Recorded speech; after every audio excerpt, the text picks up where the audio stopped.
En regardant le titre et la miniature de cette vidéo, aujourd'hui nous allons essentiellement parler de Sarah Frézou. Vous devez certainement tous la connaître. Sarah, c'est une candidate emblématique de la télé-réalité française et plus précisément des Anges. Comme vous le savez, Sarah est une femme qui a un très fort caractère et elle n'hésite pas à prendre la parole lorsque les gens la critiquent. Dans cette vidéo, la Fraise est furieuse et elle a décidé de répondre aux haters qui l'ont critiquée à cause de son énième divorce. En effet, la forte Tunisienne n'a pas gardé sa langue dans sa poche et elle est allée droit au but en s'en prenant directement aux haters. Je vous laisse sans plus tarder avec sa prise de parole et pensez que vous pouvez nous suivre sur TikTok, le lien est dans la description de cette vidéo. Je me réveiller et vous connaissez, je checker un peu les messages, je check les messages, je réponds, ceci, cela, les coups de ouf. Et je tombe sur ça. Voilà. Bravo. Bravo, bravo, bravo. C'est vrai que aujourd'hui, une femme qui divorce, et ben, apparemment pour certaines personnes, ça leur donne le droit d'envoyer des messages comme ça, avec des propos très, très, très, très graves. Et quand je vois ça, je me rends compte que vraiment c'est compliqué d'être une femme sur cette terre. C'est très compliqué d'être une femme sur cette terre parce que se manger une rafale de choses comme ça dans la tête, alors que je connais la personne ni d'Adam ni d'Ève, je me dis que les gens sont vraiment dangereux. Vraiment. Et surtout que c'est vraiment bête d'envoyer des messages avec son compte comme ça et tout. Parce que je vous explique. Toutes, tous, les gros connards, et je le dis, hein, j'ai pas honte à le dire, je m'en fous, je vais vous afficher. Tous ceux qui enverraient ce genre de message, je vais vous afficher. Je m'en tape, je n'ai aucune pitié en fait. Parce que vous et moi, on ne se connaît pas. Vous ne pouvez pas vous permettre d'insulter les gens, de les menacer de viol, parce que la personne, vous l'aimez pas, ou vous saquez pas peut-être sa vie, ou vous saquez pas le fait qu'elle vient de divorcer. Non, je vais vous afficher et j'en ai rien à battre. Faut pas venir pleurer quand votre tête va tourner sur Internet. Oui, et aussi, en fait, j'en ai juste marre de me taire, en fait. J'en ai juste marre de m'être effacée. Et j'en ai juste marre que tout le monde peut se permettre tout, en fait. Et j'ai reçu aussi des messages qui me disent « Ouais, Sarah, ouais, tu sors, ouais, ouais, je sais pas quoi. » Faut savoir que déjà, la première sortie, on va me dire « Ouais, Sarah, arrête de te justifier. » C'est pas de la justification. Si vous voulez, pour vous, je m'en fous. Mais c'est juste, je vous explique. C'est des explications dans le sens où j'en ai marre que les gens se permettent de juger des faits et gestes de tout le monde. Donc, il faut savoir que moi, vous me connaissez toutes, d'accord? Vous savez toutes, et c'est la dernière fois que je parle de ça. Hein. Et vous savez tous que je suis quelqu'un d'entière. Faut savoir que cette séparation, elle n'est pas d'aujourd'hui, dans le sens où ça fait 1 mois que, voilà, c'était en pourparlers. On essayait. Voilà. Et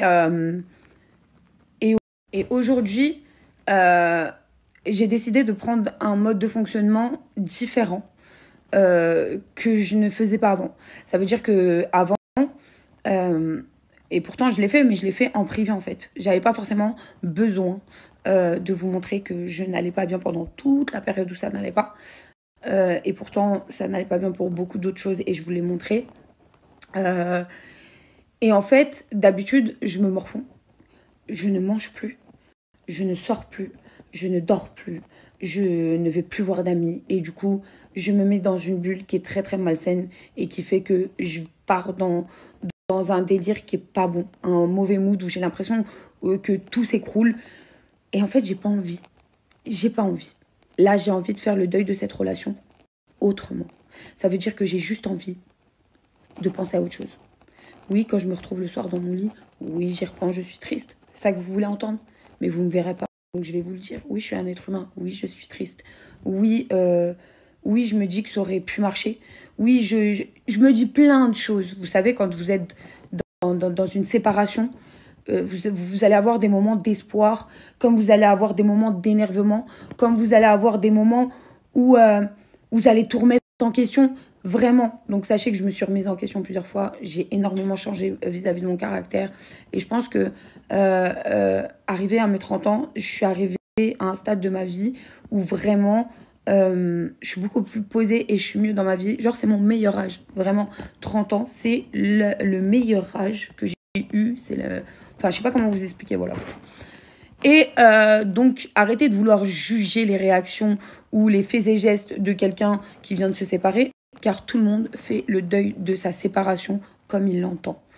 Je dis pas que c'est forcément bon de sortir de nanana, mais j'ai besoin de ça pour ne pas trop réfléchir, pour ne pas me mettre dans le mal et pour passer à autre chose. Tout simplement, en fait. Je n'ai pas envie de pleurer. Je n'ai pas envie de mettre la djellaba et vous dire « Ah, je suis pas bien ». Tout ça là, je le garde dans mon cœur. C'est tout. Et aujourd'hui, vous avez tous très bien, il n'y a pas longtemps, j'ai fait une chute, on va dire, aux enfers. Enfin, j'ai fait une chute libre direction l'enfer, hein, il n'y a pas longtemps comme ça. Et en fait, j'ai eu ce déclic de me dire, c'est quoi Sarah? Fais ce que tu as à faire dans ta vie, n'aie pas de regrets. Essaye. Ça peut pas, ne force plus. Ça y est, ne force plus. Faut laisser. Faut laisser faire et ne te mets pas dans le mal. Même si, dans le fond, j'ai le cœur en miettes. Mais ça, c'est fini. Ça là. Je suis desséchée, je suis déshydratée tellement j'ai pleuré. Ça y est, stop. Stop, en fait. Et pour parler aussi d'un sujet où je vois, où même il y a des gens qui prennent ma défense. D'ailleurs, un grand merci à ces personnes-là, à mes amis qui me connaissent très bien. Merci de m'avoir défendu. Et moi, je vais parler de ça là, maintenant. Toutes les personnes qui se permettent de dire ouais, 4e mariage, ouais, non, ouais, je sais pas quoi, ouais. Je vous ai dit, je savais que Internet, aujourd'hui, c'est ça. Et je savais qu'en vous annonçant mon divorce, que, encore une fois, vous allez vous permettre de faire de moi la risée des réseaux sociaux, en mode, on se fout de sa gueule, ça fait la 4e fois que elle se fait têche et tout. En soi, vous ne savez même pas comment ça s'est passé, vous savez même pas... Enfin, voilà, c'est juste une décision qu'on a prise en commun et on a laissé faire les choses, c'est tout. Et mais ces gens-là, là, et surtout ces femmes-là, c'est ça qui me fait rire. Ces femmes qui mettent ce genre de message. Excusez-moi les filles, je préfère 20 fois hein, et 40 000 fois une personne comme moi qui a fait les choses dans les règles de l'art et comme on dit dans le halal que avoir plusieurs relations et n'aboutir à rien et déjà qu'on fait assez de péchés dans notre vie, endosser encore plus de péchés sur mon dos, comme ça gratuitement, pour me mettre en couple. Voilà. Il y en a certaines personnes, pour eux, c'est une logique de se mettre en couple pendant des années et rester comme ça. Moi, pour moi, ma logique des choses, c'est de faire les choses dans les règles de l'art, de faire mon halal, d'être droit vis-à-vis de